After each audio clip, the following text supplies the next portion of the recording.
નમસ્કાર દર્શક મિત્રો, ન્યૂઝ પોઈન્ટ ચેનલમાં આપ સૌનું હાર્દિક સ્વાગત છે। મુખ્ય સમાચાર જોતા પહેલા એક નજર કરીએ આજની હેડલાઇન્સ પર।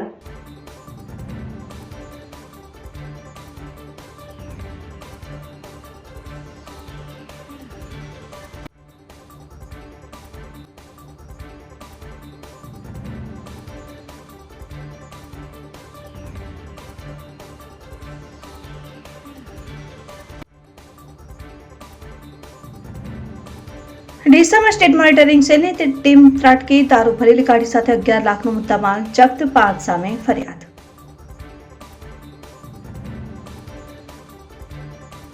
ગેનીબેન ઠાકોરનું વહીવટીતંત્ર આક્રમક નિવેદન, અન્યાય થશે કે કામ નહીં થાય તો હું રાણી ઝાંસીની પ્રેરણા લેવી પડે તો હું લઈશ।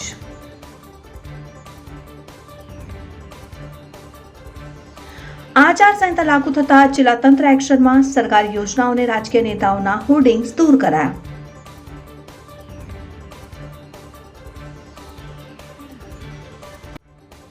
પાલનપુર ખાતે મંત્રી ઋષિકેશ પટેલની અધ્યક્ષતામાં પાટીદાર સમાજનું સંમેલન યોજાયું। વિશ્વ ઉમિયા ફાઉન્ડેશનના પ્રમુખે કહ્યું, સનાતન ધર્મને લઈને કામ કરશે, લોકસભા ચૂંટણીમાં સમાજ તેના સાથે રહેશે। દાંતાના જોરાપુરા ગામે આર્મી જવાન દ્વારા હુમલાની ઘટના। જોરાપુરાના યુવકને ગાડીમાં બેસાડી છરીના ઘા માર્યા। હવે જોઈએ મુખ્ય સમાચાર વિગતવાર। બનાસકાંઠામાં લોકસભાની ચૂંટણી જાહેર થતા સ્ટેટ મોનિટરિંગ સેલની ટીમે દારૂના બુટલેગરો પર તવાઈ વરસાવી છે। ડીસા પાસેથી દારૂ ભરેલી ગાડી સહિત કુલ 11 લાખનો મુદ્દામાલ જપ્ત કર્યો છે અને અન્ય કુલ 5 આરોપીઓ સામે ગુનો નોંધી વધુ કાર્યવાહી હાથ ધરી છે। બનાસકાંઠા જિલ્લો એ રાજસ્થાનની સરહદને અડીને આવેલો જિલ્લો છે। સામાન્ય દિવસોમાં પણ અહીં દારૂની હેરાફેરી થતી જ રહે છે, ત્યારે હવે ચૂંટણીમાં દારૂની રેલમછેલ ન થાય અને બુટલેગરો પણ કાબૂમાં રહે તે માટે પોલીસ સક્રિય બની ગઈ છે। તેવામાં ગઈકાલે સ્ટેટ મોનિટરિંગ સેલની ટીમ ડીસા પંથકમાં પેટ્રોલિંગમાંથી તે સમયે દારૂ ભરીને એક ગાડી રાજસ્થાનથી ગુજરાતમાં પ્રવેશી હોવાની માહિતી નહીં મળી હતી, જેથી શેરપુરા પાસે ટીમે વોચ ગોઠવી હતી। તે દરમિયાન ધાનેરા તરફથી આવી રહેલી એક ગાડીને થોભાવીને તલાશી લેતા તેમાંથી દારૂનો જથ્થો મળી આવ્યો હતો। સ્ટેટ મોનિટરિંગ સેલની ટીમે દારૂની 1599 બોટલ અને ગાડી સહિત કુલ 11 લાખ રૂપિયાનો મુદ્દામાલ જપ્ત કર્યો છે, જ્યારે કાર ચાલક વિકાસ કુમાર ઉર્ફે બુધારામ જલારામ બિશ્નોઈની અટકાયત કરી છે। આ સિવાય રાકેશ ઉર્ફે શંકર રતનરામ બિશ્નોઈ, ગણપત ગોત્રા બિશ્નોઈ, દારૂ મંગાવનાર અને ગુજરાતમાં દારૂ સપ્લાયની લાઇન ચલાવનાર આશીષ ઉર્ફે આસુ અગ્રવાલ સહિત કુલ 5 લોકો સામે ગુનો નોંધી વધુ તપાસ હાથ ધરી છે। ડીસામાં ડીવાયએસપી ડોક્ટર કુશલ ઓઝાની બદલી થતા વિદાય સમારોહ યોજાયો। મોટી સંખ્યામાં નગરજનો ઉપસ્થિત રહીને ડીસામાં છેલ્લા 4 વર્ષથી નાયબ પોલીસ અધિક્ષક તરીકે ફરજ બજાવતા ડોક્ટર કુશલ ઓઝા દ્વારા સુંદર કામગીરી કરવામાં આવી છે અને ડીસા વિભાગીય ડિવિઝનમાં પણ ખૂબ જ સારી કામગીરી કરી નામના મેળવી હતી। સાથે કોરોના મહામારી દરમિયાન લોકડાઉન સમયથી અત્યાર સુધી સતત લોકોની વચ્ચે પોલીસ મિત્ર બનીને સીધા લોકોના સંપર્કમાં રહ્યા હતા અને તેમના સમયમાં બનેલ ગુનાઓ ઉકેલવામાં પણ સફળતા મળી હતી। ડીસા ઉત્તમ, ડીસા દક્ષિણ, ડીસા રૂરલ, દાંતીવાડા ગઢ, અમીરગઢ પોલીસ, અમીરગઢ બોર્ડર સહિતના વિસ્તારોમાં પણ સુંદર કામગીરી કરાઈ હતી। લોકસભાની ચૂંટણીને અનુલક્ષીને ડીસા ડીવાયએસપી ડોક્ટર કુશલ ઓઝાની બદલી ડીસાથી અંકલેશ્વર તથા શનિવારે સ્પાર્કલિંગ રેસ્ટોરન્ટ હોલ ખાતે યોજાયેલ વિદાય સમારોહ યોજાયો, જેમાં ડીસાના નગરજનો સહિત પોલીસ સ્ટાફ મોટી સંખ્યામાં ઉપસ્થિત રહ્યા હતા। ડીસા ખાતે યોજાયેલ વિદાય સમારોહમાં પીઆઈ, પીએસઆઈ, પોલીસ સ્ટાફ સાથે ડીસાના તબીબો, વેપારીઓ, વિવિધ સંગઠનના હોદ્દેદારો અને પ્રતિષ્ઠિત નાગરિકો સહિત પત્રકાર મિત્રો ઉપસ્થિત રહ્યા હતા। જોકે આટલી બહોળી સંખ્યામાં ઉપસ્થિત રહેતા નગરજનોનો નાયબ પોલીસ અધિક્ષક ડોક્ટર કુશલ ઓઝા પણ ભાવવિભોર થઈ તમામનો આભાર વ્યક્ત કર્યો હતો। દાંતા વિસ્તારમાં 4 દિવસમાં અકસ્માતમાં 2 ગાયોના મોત નીપજ્યા। રાત્રિ દરમિયાન રખડતી ગાયો વાહનોની અડફેટે આવી મોતને ભેટે છે, ત્યારે દાંતા વિસ્તારમાં 4 દિવસમાં અકસ્માતમાં 2 ગાયોના મોત થયા છે। ગાયોના મોત થતા ઘટના સ્થળે પહોંચી ગૌરક્ષકો દ્વારા તેમની અંતિમ વિધિ કરવામાં આવી હતી। દાંતા આસપાસ અકસ્માતમાં ઘાયલ ગૌ માતાઓની પણ ગૌરક્ષકો દ્વારા સમયસર સારવાર આપી તેમના જીવ બચાવવા માટેની સેવાકીય પ્રવૃત્તિ પણ કરવામાં આવી છે। ત્યારે ગૌ માતાના અકસ્માત નિવારવા માટે કોઈ યોગ્ય પગલાં લઈ રખડતી ગાયો માટે વ્યવસ્થા ઊભી કરવા પણ માંગ કરાઈ છે। બનાસકાંઠામાં કોંગ્રેસ ઉમેદવાર ગેનીબેન ઠાકોરનું આક્રમક નિવેદન સામે આવ્યું। તેમણે નિવેદનમાં વહીવટીતંત્રને સંબોધીને નિવેદન આપ્યું। ગેનીબેન દ્વારા ધાનેરાના બોડા ગામે પ્રચાર દરમિયાન જનતાના કામોને લઈને વહીવટીતંત્ર સામે હુંકાર કરતું નિવેદન કરવામાં આવ્યું છે। ગેનીબેને કહ્યું કે આવનાર સમયમાં પરિણામ આવશે તો તમારી લડાઈ લડવા કોઈ કચાશ નહીં રાખીશું। પહેલી લડાઈ ગાંધીજીના માર્ગ હશે। જો છતાંય તમે અન્યાય કે કામ નહીં કરો તો રાણી લક્ષ્મીબાઈની પ્રેરણા પણ લેવી પડશે અને છતાંય તમે નહીં માનો તો પછી ભગતસિંહ કે પછી સ્વામી સચ્ચિદાનંદ જેમ વીરતા પરમો ધર્મ નિભાવવો પડશે। ગેનીબેને આ નિવેદન થકી પોતાના કાર્યકરો સાથે સમર્થકોના ભારે ઉત્સાહ ભર્યો હતો। જો કે આ નિવેદન હાલમાં બનાસકાંઠાના સોશિયલ મીડિયા ઉપર ખૂબ વાયરલ થયું છે। એ કોઈ સમાજ વચ્ચેની નહીં, મારી લડાઈ હંમેશા સરકાર સામે ને વહીવટી તંત્ર સામે રહી છે અને વહીવટી તંત્ર સામે લડાઈ લડવી એ પ્રજાના પ્રતિનિધિ તરીકે ચૂંટાઈને મૂકેલા પ્રજાના પ્રતિનિધિની એક ફરજ અને જવાબદારી છે। ત્યારે આવનાર સમયની અંદર આપના આશીર્વાદ થકી પરિણામ આવશે તો હું આપની કોઈ લડાઈ લડવામાં બાકી નહીં રાખું। લડાઈ મારી હંમેશા એવી હોય કે પહેલી લડાઈ મારી ગાંધી ચિંતા માર્ગે હોય કે ભાઈ ખૂબ અમે તમને વિનંતી કરા છે કે આ કામ કરી આપો, ખૂબ અમે તમારી પાસે અપેક્ષા રાખે છે કે અન્યાય ના કરો, અને છતાં પણ તમે કોઈ કારણોસર કામ નહીં કરો, અન્યાય કરશો અને કોઈના ઉપર જુલમ કરશો તો ગાંધીજીની વાતમાં નહીં માનો તો ક્યાંક ઝાંસીની રાણી લક્ષ્મીબાઈની પ્રેરણા લેવી પડે, વીર ભગતસિંહની લેવી પડે કે સચ્ચિદાનંદ બાપુની વીરતા પરમો ધર્મ નિભાવવો પડે, તો આજ સુધી મેં ક્યાંય પીછેહટ કરી નથી। બનાસની બેન ગેનીબેન સૂત્ર કોંગ્રેસ ઉમેદવાર માટે ખરેખર સાર્થક નીવડ્યું છે। તેમ હાલમાં ધાનેરાના વોડા ગામે ગેનીબેનના પ્રચાર દરમિયાન સમાજની મહિલાઓ દ્વારા સગુનમાં પૈસા આપવામાં આવ્યા। ગામડામાં જે રીત રિવાજ છે તેમ કોંગ્રેસ ઉમેદવાર ગેનીબેન ઠાકોર પણ જ્યારે વોડા ગામે પહોંચ્યા ત્યારે મોટી સંખ્યામાં મહિલાઓ દ્વારા ગેનીબેન ઠાકોરને સુકનના રૂપિયા આપવામાં આવ્યા હતા, જેમાં 10 થી માંડીને 500 રૂપિયા સુધી સુકનના પૈસા અપાતા। ગેનીબેને તેને આશીર્વાદરૂપ સમજી ફોર્મ ભરવા સમયે ડિપોઝિટમાં તે પૈસા ભરવાનું કહ્યું। ડીસાના લક્ષ્મીપુરા ગામે ગ્રામજનોએ 100% મતદાનના શપથ લીધા। તંત્રનું મતદાન જાગૃતિ અભિયાન રંગ લાવ્યું। ચૂંટણી પંચ દ્વારા તમામ ચૂંટણીઓમાં લોકો 100% મતદાન કરે તે માટે અનેકવાર લોક જાગૃતિના કાર્યક્રમો અને વિવિધ નાટકો દ્વારા લોકોને જાગૃત કરવાના અનેક પ્રયાસો કરવામાં આવે છે। તેમ છતાં જોઈએ તેટલું પ્રમાણમાં મતદાન થતું નથી। આગામી 2024ની લોકસભાની ચૂંટણીને લઈ ડીસા તાલુકાના લક્ષ્મીપુરા ગામના ગ્રામજનોએ 100% મતદાનના શપથ ગ્રહણ કર્યા હતા। બનાસકાંઠા સહિત સમગ્ર ભારત દેશમાં આગામી લોકસભાની 2024ની ચૂંટણી યોજાવાની છે, ત્યારે ચૂંટણીમાં લોકો 100% મતદાન કરે તે માટે ચૂંટણી પંચ દ્વારા પણ અનેક પ્રયાસો કરાયા છે। તે દેશમાં પ્રધાનમંત્રી નરેન્દ્ર મોદી દ્વારા લોકોને 100% મતદાન કરવા અપીલ કરવામાં આવી છે। ડીસા તાલુકાના લક્ષ્મીપુરા ગામે ડીસાના ધારાસભ્ય પ્રવીણભાઈ માળીની ઉપસ્થિતિમાં ગ્રામના તમામ ભાઈઓ બહેનો મતદારો એકત્ર થઈને 100% મતદાન કરવાના શપથ ગ્રહણ કર્યા હતા। આ અંગે ધારાસભ્ય પ્રવીણભાઈ માળીએ જણાવ્યું હતું કે લક્ષ્મીપુરાના ગ્રામજનોથી અન્ય ગ્રામજનોએ પણ શીખ લેવાની જરૂર છે અને આ વખતની ચૂંટણીમાં તમામ લોકોએ 100% મતદાન કરવું જોઈએ। મતદાન એ આપણો અધિકાર છે, તેનો સંપૂર્ણપણે ઉપયોગ કરવો જોઈએ અને 100% મતદાન કરીશું તો જ દેશમાં લોકશાહીના પર્વને સાચા અર્થમાં ઉજવ્યો ગણાય। ચૂંટણી જાહેર થતા ડીસામાં આચાર સંહિતાનો અમલ શરૂ। નગરપાલિકા દ્વારા રાજકીય નેતાઓના ફોટાવાળા હોર્ડિંગ્સ ઉતારી લેવાયા। લોકસભાની ચૂંટણી જાહેર થતાની સાથે જ આચાર સંહિતાનો અમલ શરૂ થઈ ગયો છે, જેમાં ડીસા નગરપાલિકા દ્વારા શહેરમાં આચાર સંહિતાને લઈને સરકારી જાહેરાતો અને રાજકીય નેતાઓના ફોટાવાળા પોસ્ટરો ઉતારી દેવાય છે। લોકસભાની ચૂંટણીમાં ગુજરાતમાં 7 એપ્રિલે 26 બેઠકો માટે મતદાન યોજાવાનું હોય। રાજ્યમાં શાંતિપૂર્ણ માહોલમાં ચૂંટણી પ્રક્રિયા સંપન્ન થાય અને મતદારો નિર્ભય રહીને અને કોઈપણ પ્રકારે પ્રભાવિત થયા વિના પોતાના મત અધિકારનો સંપૂર્ણપણે વિવેકપૂર્ણ ઉપયોગ કરી શકે તેવી વ્યવસ્થા ઊભી થાય તે માટે રાજ્યના ચૂંટણી તંત્ર દ્વારા તમામ તૈયારીઓ કરી દેવામાં આવી છે। લોકસભાની સામાન્ય ચૂંટણી 2024 અંગેના કાર્યક્રમની જાહેરાત થતાની સાથે જ અમલમાં આવનાર આદર્શ આચાર સંહિતાનું સમગ્ર રાજ્યમાં ચુસ્તપણે પાલન થાય તે માટેની વ્યવસ્થા સુનિશ્ચિત કરવામાં આવી છે। ડીસા નગરપાલિકા દ્વારા પણ ચૂંટણી તંત્રના આદેશથી તાત્કાલિક આચાર સંહિતાની કામગીરી શરૂ કરાઈ છે। પાલિકા દ્વારા શહેરના જલારામ મંદિરથી બગીચા રોડ, બગીચાથી રેલવે સ્ટેશન રોડ, બગીચાથી ફુવારા થઈને લેખરાજ 4 રસ્તા સુધીનો રોડ, દીપક હોટલથી બગીચા સુધીનો રોડ, ગાયત્રી મંદિરથી ફુવારા રોડ અને national highway, Patan highway road ઉપરાંત શહેરના મુખ્ય સર્કલો, માર્કેટયાર્ડ, ગાયત્રી મંદિર, જલારામ મંદિર, એરપોર્ટ, 4 રસ્તા સહિતના સ્થળોએથી લાગેલા વિવિધ બેનરો, પોસ્ટરો, હોર્ડિંગ્સ હટાવી લેવા તાત્કાલિક ટીમો કામે લગાવી હતી। લોકસભા ચૂંટણીની આચાર સંહિતા લાગુ થતાં જ અંબાજી ગ્રામ પંચાયત એક્શન મોડમાં આવી। અંબાજી વિસ્તારમાં લાગેલા તમામ હોર્ડિંગ્સ હટાવવા માટેની કામગીરી પંચાયત દ્વારા હાથ ધરાઈ છે। અંબાજીના બસ સ્ટેશન, ડીકે સર્કલ સહિતના જાહેર વિસ્તારોમાં લાગેલા સરકારની યોજનાઓના હોર્ડિંગ્સ ઉતારી લેવામાં આવ્યા છે અને લોકસભા ચૂંટણીને લઈને જાહેર કરાયેલી આચાર સંહિતાનું ઉલ્લંઘન ન થાય તે માટે ગ્રામ પંચાયત તંત્ર હાલમાં એક્શનમાં આવ્યું છે ને આ માટે જરૂરી ટીમો બનાવીને જરૂરી તકેદારી રાખવામાં આવી રહી છે।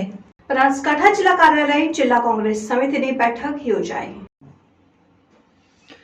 પાલનપુર ડીસા હાઈવે ઉપર આવેલા કોંગ્રેસ કાર્યાલય ખાતે ગેનીબેન ઠાકોરને જીત અપાવવા માટે કોંગ્રેસ આગેવાનોએ ગામે ગામ પ્રચાર કરવા અને સમર્થન આપવા માટે હાકલ કરી હતી। બનાસકાંઠા જિલ્લામાં ભાજપ અને કોંગ્રેસ બંને પક્ષોએ 2 મહિલા ઉમેદવારોને મેદાનમાં ઉતારી છે। હવે બંને ઉમેદવારોએ જીત મેળવવા માટે એડી ચૂંટણીનું જોર લગાવવાનું શરૂ કર્યું છે.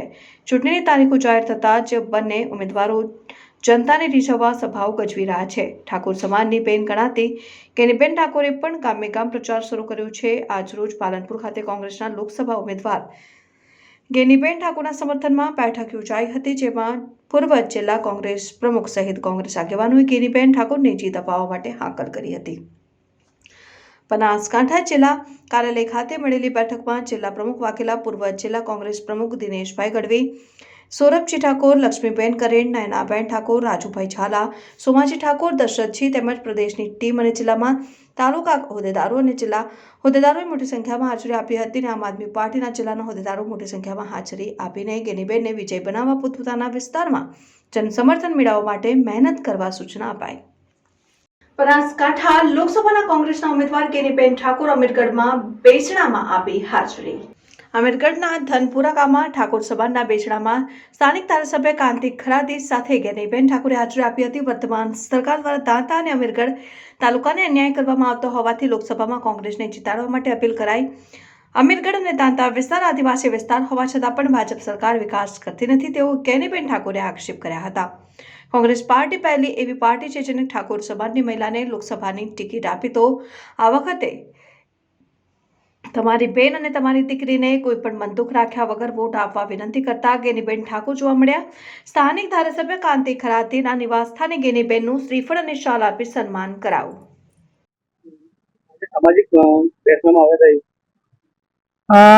આજે અમીરગઢ તાલુકાના ધનપુરા ગામે એક મોત પ્રસંગે શ્રદ્ધાંજલિ આપવા માટે દાંતાના ધારાસભ્ય અને અમે કોંગ્રેસના સૌ આગેવાનો અહીંયા આવ્યા છીએ.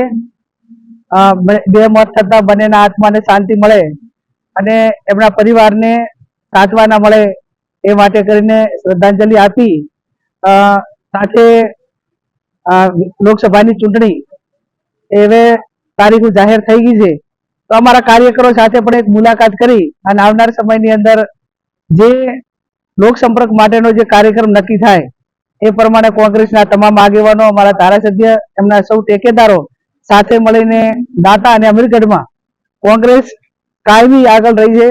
હર હંમેશા કોંગ્રેસને આશીર્વાદ આપ્યા છે અને આ વખતે બનાસકાંઠા જિલ્લામાં જે વિધાનસભાની સીટો આવે છે એમાં સૌથી વધારે દાંતાની જનતા કોંગ્રેસ પાર્ટીને આશીર્વાદ આપશે. એનું કારણ કે સૌથી મોટી જરૂર કોંગ્રેસની સરકારને હોય તો આ વિસ્તારના લોકોને છે. ચાહે જમીનનો પ્રશ્ન હોય, મકાનોનો હોય, રોજગારીનો હોય, જે ટ્રાઇબલ એરિયામાં મળતા લાભો માટે વર્તમાન સરકાર જે અન્યાય કરી રહી છે એ ક્યાંક ને ક્યાંક રીતે તમામ રીતે આ વિસ્તારને સૌથી વધારે જરૂર હોય તો કોંગ્રેસની સરકારની છે અને એના માટે કરીને અહીંની 36 કોમ એ સાથે મળીને કોંગ્રેસ પાર્ટીને આશીર્વાદ આપશે. વિશ્વ ઉમિયા ફાઉન્ડેશન દ્વારા બનાસકાંઠાના પાલનપુર ખાતે આધ્યાત્મિક ચેતનાથી રાષ્ટ્ર ચેતના અભિયાન અંતર્ગત પાટીદાર મહાસંમેલન આરોગ્ય મંત્રી ઋષિકેશ પટેલની અધ્યક્ષતામાં યોજાયું હતું, જેમાં મોટી સંખ્યામાં પાટીદારો ઉમટી પડ્યા હતા. વિશ્વ ઉમિયા ફાઉન્ડેશન દ્વારા બનાસકાંઠાના પાલનપુર ખાતે આધ્યાત્મિક ચેતનાથી ટ્રસ્ટ ચેતના અભિયાન અંતર્ગત પાટીદાર મહાસંમેલન આરોગ્ય મંત્રી ઋષિકેશ પટેલની અધ્યક્ષતામાં યોજાયું, જેમાં મોટી સંખ્યામાં પાટીદારો ઉમટી પડ્યા હતા. જ્યાં વિશ્વનું સૌથી મોટું ઉમિયા મંદિરનું નિર્માણ સહિત સમાજની એકતા, શિક્ષણ, રોજગાર, આરોગ્ય, છાત્રાલય, sports and cultural, business development જેવી અનેકવિધ પ્રવૃત્તિઓ ઉપર ભાર મુકાયો છે. જ્યાં વિશ્વ ઉમિયા ફાઉન્ડેશનના પ્રમુખે જે સનાતન ધર્મને લઈને કામ કરશે તેની સાથે લોકસભાની ચૂંટણીમાં પાટીદાર સમાજ રહેશે તેવું નિવેદન આપતા રાજકીય ગરમાવો જોવા મળ્યો. જગતજનની માં ઉમિયાની આસ્થાને વિશ્વભરમાં ઉજાગર કરવા સંકલ્પ સાથે વિશ્વ ઉમિયા ધામ જાસપુર અમદાવાદ મુકામે 100 વીઘા જમીનમાં 1000 કરોડના સામાજિક નિધિ સહયોગથી વિશ્વની 9મી અજાયબી સમા વિશ્વના ઊંચામાં ઊંચા મંદિરનું નિર્માણ કાર્ય હાથ ધરાવું. મંદિર આસ્થાનું કેન્દ્ર તો છે, પરંતુ તે સામાજિક અને રાષ્ટ્ર ચેતનાનું કેન્દ્ર બને તેવી વિચારધારા સાથે વિશ્વ ઉમિયા ધામ મંદિર નિર્માણ ઉપરાંત શિક્ષણ, રોજગાર, આરોગ્ય, છાત્રાલય, sports and cultural, business development જેવી અનેકવિધ પ્રવૃત્તિઓ સાથે આણ્યા એકતા અને ઉર્જાના ધામ તરીકે કાર્યરત છે. આધ્યાત્મિક ચેતનાથી રાષ્ટ્ર ચેતના અભિયાનમાં સનાતન ધર્મની વિચારધારાને ઉજાગર કરવામાં સર્વ સમાજના દરેક પરિવારો સહભાગી બની શકે તે અંતર્ગત જગતજનનીમાં ઉમિયામાં દિવ્ય રથનું પરિભ્રમણ એપ્રિલ-મે મહિનામાં બનાસકાંઠા જિલ્લાના દરેક ગામ, તાલુકા સત્વરે થવા જઈ રહેલ છે. ત્યારે તેના જાગૃતિ અભિયાનના ભાગરૂપે બનાસકાંઠા જિલ્લાની વિવિધ સંસ્થાઓને સમાજના સહયોગથી બનાસકાંઠા જિલ્લામાં VUF બનાસકાંઠા જિલ્લા સંગઠન દ્વારા પાલનપુર ખાતે ભવ્ય મહાસંમેલનનું આયોજન આરોગ્ય મંત્રી ઋષિકેશ પટેલ અને વિશ્વ ઉમિયાધામના પ્રમુખ RP પટેલની અધ્યક્ષતામાં યોજાયું, જ્યાં કડવા પાટીદાર સમાજની મહિલાઓ સહિત મોટી સંખ્યામાં લોકો અને પાટીદાર સમાજના આગેવાનો ઉપસ્થિત રહ્યા હતા, જ્યાં દાન આપનાર દાતાઓનું સન્માન કરાયું અને પાટીદાર સમાજને તમામ ક્ષેત્રોમાં અગ્રેસર બનાવીને સામાજિક એકતા માટે કામ કરવાની હાકલ કરી હતી. તો બીજી તરફ લોકસભા ચૂંટણી પહેલા પાલનપુરમાં યોજાયેલા પાટીદારોના મહાસંમેલનમાં વિશ્વ ઉમિયા ફાઉન્ડેશનના પ્રમુખ RP પટેલે નિવેદન આપ્યું હતું કે ચૂંટણી આવે છે ત્યારે કોઈ સનાતન ધર્મને લઈને કામ કરે છે તેની સાથે પાટીદાર સમાજ છે. સનાતન ધર્મને લઈને જે કોઈ લોકો ગાળો બોલી રહ્યા છે તેમને પાટીદાર સમાજ જ નહીં પરંતુ સર્વ સમાજ જે હિન્દુ વિચારધારા સાથે સંકળાયેલો છે, સર્વ સમાજ સનાતન વિરોધીઓને જડબાતોડ જવાબ આપશે, જેને લઈને રાજકીય ગરમાવો જોવા મળ્યો હતો. આ એક પાટીદારનું વિશ્વ ઉમિયા ફાઉન્ડેશન દ્વારાનું એક સામાજિક સંમેલન બનાવ્યું છે. સમાજને કઈ રીતે ઉપયોગી થવાય, એક સમાજ બીજા સમાજને કઈ રીતે ઉપયોગમાં મહેનત કરી શકાય, બીજાને કઈ રીતે હાથ પકડી શકાય, બીજા સમાજની પણ પ્રગતિ સાથે સાથે કઈ રીતે કરી શકાય, એ માટે પટેલે પાટીદાર સમાજે આ મહાસંમેલન બનાવેલું છે. મતલબ એ કે પાટીદારો તો આગળ પ્રોગ્રેસ કરશે, પણ અમારો આશય એવો છે કે દરેક સમાજનો પ્રોગ્રેસ આપણા થકી થાય એવો મારા ઉદ્દેશ સાથે આ વિશ્વ ઉમિયા ધામ સંમેલને આ કરેલું છે. આના કેટલાક મુદ્દાઓ પણ છે. આસ્થા, મંદિર એક આસ્થાનું પ્રતીક છે, પણ આસ્થાની સાથે સાથે કેટલાક પ્રોજેક્ટો હાથ પર લેવા જોઈએ. સરકાર એટલે બધે પહોંચી ના વળે, તો એના માટે હેલ્થ, એજ્યુકેશન, બીજા દાખલા તરીકે કોઈને દાન, કોઈની જરૂરિયાતવાળી ફેમિલીને ઉપયોગમાં આવી શકાય એ નવા એજ્યુકેશનના અંદર IELTSથી ઇમિગ્રેશન માટે જે કામ કરી શકાય એ બધું, અને વિશ્વ સ્તરે જુદા જુદા સંગઠનો બનાવ્યા છે. દાખલા કે વિશ્વ ઉમિયા ફાઉન્ડેશને કેનેડા, UK, US કે જ્યારે કોઈ પણ પાટીદારને કે કોઈ બીજા સમાજને જરૂર પડે તો અમે ખડા પગે ઊભા રહીએ છીએ. આજે બનાસકાંઠા જિલ્લા કમિટી દ્વારા વિશ્વ ઉમિયા ફાઉન્ડેશનનું મહાસંમેલન પાલનપુર મુકામે યોજાઈ રહ્યું છે. ખૂબ મોટી સંખ્યામાં, લગભગ 15 જેટલી મોટી સંખ્યાની અંદર આજે આ સંમેલનનું જે આયોજન થયું છે, ત્યારે મને કહેતો ગૌરવ થાય છે કે વિશ્વ ઉમિયા ફાઉન્ડેશન જે સામાજિક અને ધાર્મિક ક્ષેત્રે કાર્ય કરતી વૈશ્વિક સંસ્થા છે, આધ્યાત્મિક ચેતનાને ઉજાગર કરવા માટે વિશ્વનું ઊંચામાં ઊંચું જગતજનની મા ઉમિયાના મંદિરનું નિર્માણ કરી રહ્યું છે, પરંતુ સાથે સાથે રાષ્ટ્ર ચેતનાને ઉજાગર કરવા માટે સરદાર વલ્લભભાઈ પટેલ એક રાષ્ટ્ર ચેતનાના પ્રતીક તરીકે એ જે ચેતના એમને આઝાદીના સમયની અંદર સમગ્ર દેશની અંદર જે જગાવી હતી, એવી જ એક ચેતના આજના યુવાનોમાં પ્રજ્વલિત થાય અને રાષ્ટ્ર માટે, ધર્મ માટે અને સમાજ માટે એક એવા કાર્યની અંદર જોડાય, એવા એક અભિયાન સાથે વિશ્વ ઉમિયા ફાઉન્ડેશન જે કાર્ય કરી રહ્યું છે, ત્યારે પાલનપુરની ટીમે જે પ્રમાણે આખા સમગ્ર કાર્યક્રમનું મહાસંમેલનનું આયોજન કરી અને સમગ્ર સમાજને જે એક સંદેશ આપ્યો છે, એનાથી મને ખૂબ ખૂબ આનંદ અને ગૌરવ થાય છે. વિશ્વ ઉમિયા ફાઉન્ડેશન એ માત્ર મંદિર નથી. વિશ્વ ઉમિયા ફાઉન્ડેશન દ્વારા નિર્મિત થનાર મા ઉમિયાનું ભવ્ય મંદિર એ વિશ્વનું એક એવું મંદિર બનવા જઈ રહ્યું છે કે જે આસ્થાનું કેન્દ્ર તો બનશે જ, પરંતુ એક સામાજિક અને રાષ્ટ્ર ચેતનાનું કેન્દ્ર પણ બનવાનું છે. કારણ કે મંદિરો માત્ર ભજન કીર્તન માટેના તો છે જ, પરંતુ એ સામાજિક અને રાષ્ટ્ર ચેતનાના કેન્દ્રો બને, સમાજ ઉત્થાનની તમામ પ્રવૃત્તિઓ આધ્યાત્મિક કેન્દ્રના આધાર ઉપર થાય, એ પ્રકારના અભિગમ સાથે એક નવી જ વિચાર કહેવું પડશે કે સનાતન ધર્મને લઈને જે કોઈ કાર્ય કરે છે એની સાથે પાટીદાર સમાજ છે. સનાતન ધર્મને લઈને જે કોઈ લોકો ગાળો બોલી રહ્યા છે એમને સજ્જડ રીતે જવાબ આપવા માટે પાટીદાર સમાજ નહીં પણ સર્વ સમાજ, હિન્દુ વિચારધારા સાથે સંકળાયેલો સર્વ સમાજ આ લોકસભાની ચૂંટણીની અંદર એ સનાતન વિરોધી તત્વોને જડબાતોડ જવાબ આપશે. એ વિશ્વ ઉમિયા ફાઉન્ડેશનનો સંદેશ. દાંતાના જોરાપુરા ગામે આર્મી જવાન દ્વારા યુવક પર હુમલો કરાયો.